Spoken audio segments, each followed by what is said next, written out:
Immune system ક્યાંક નબળી આપણા કારણે પડી રહી છે.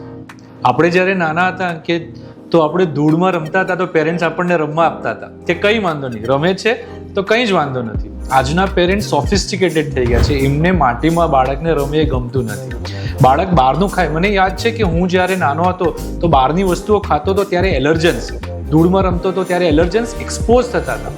તો મારું શરીર એ એલર્જી એક્સપોઝના કારણે એન્ટીબોડીઝ બનાવતું હતું, જેના કારણે જો કોઈ મેજર તકલીફ થાય તો એ ટાઈમે ઇમ્યુનિટી સારી રહેતી હતી. જ્યારે આજે વધારે પડતી સેફટી રાખવા જઈએ છીએ તો બાળકોને એલર્જીનું એક્સપોઝર થતું નથી, એના કારણે ક્યાંક ઇમ્યુનિટી ઓછી થાય છે.